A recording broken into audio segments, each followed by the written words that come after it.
আমাকে কিন্তু বাদ দিতে হবে। না মানে বাড়িতে দেরি করে গেলে খুব বকবে। কেউ বকবে না মহুল। ইন্টারভিউটা শেষ হতে তো আরো সময়ও লাগতে পারতো, লাগেনি সেটা আলাদা ব্যাপার। তাছাড়া ছেলেটা সেই সকালবেলা বাড়ি থেকে বেরিয়েছে, এতক্ষণ না খেয়ে আছে, কখন বাড়ি পৌঁছবে তারপরে গিয়ে লাঞ্চ করবে। দেখো, তোমার সব কথা তো আমি সবসময় মানতে পারি না, তাই না? কিছু সময় আমাকেও স্পেস দিতে হবে। অন্তত মুন্নার ব্যাপারে আমার এইটুকু বলার অধিকার আছে বলে আমি মনে করি। ওরকম একটা সিচুয়েশনে ছেলেটা সকাল সকাল বাড়ি থেকে বেরিয়েছে, তারপর থেকে কিছু খায়নি। আমি খালি পেটে ওকে এভাবে বাড়ি ফিরে যেতে দিতে পারবো না। তুমি তো এখান থেকে হসপিটালে যাবে বলেছিলে। হ্যাঁ বাবা, তোমাদেরকে বাড়িতে ড্রপ করে তারপরে যাব।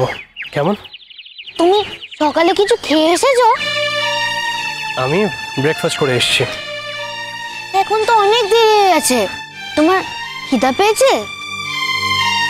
খিদে পেয়েছে, তবে আমি আর তুমি একা কি করে খাবো বলো? তোমার দিদি তো আবার খাবে না। তুমি আর আমি খাবো, আর তোমার দিদি ওরকম ভাবে খালি পেটে আমাদের সঙ্গে বসে থাকবে, আমার কি সেটা ভালো লাগতে পারে? তাই তুমি খেয়ে নিও, আমি বরং না খেয়ে খালি পেটে বসে থাকবো। শুনেছিস ড্রাইভার দাদা কি বললো?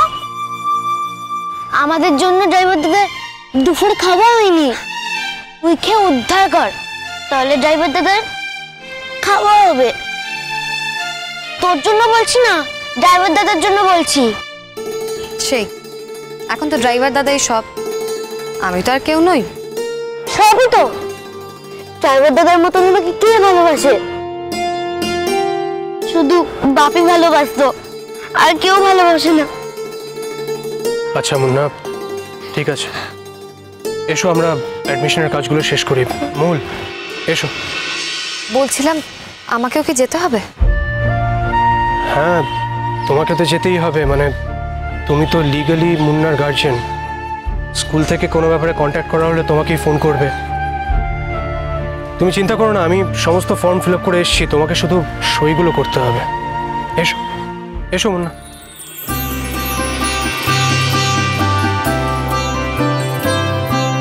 স্বপ্নে নোংর ফেলে জ্যোৎস্না কাঁচা, বাতাসের গায়ে কুয়াশার হিম নিষ্পলক রাত, নিষ্পলক রাত। দাদু ভাই, দাদু ভাই, আমি স্কুলে ভর্তি হয়ে গেছি দাদু ভাই। হ্যাঁ তাই নাকি? তাই নাকি? দাদু ভাই দেখো, আমাকে স্কুল থেকে দিয়েছে। তাই নাকি? তাহলে তার কোনো চিন্তাই রইল না। তো স্কুলে ভর্তি হয়ে তুমি খুশি তো? হ্যাঁ দাদু ভাই, আমার স্কুলটা খুব পছন্দ হয়েছে। তোমাকে না আমি একদিন স্কুলে নিয়ে যাব। তোদের এত দেরি হলো কেন? জামাই রোদ্দুর এসেছিল, পৌঁছে দিয়েছে অবধি?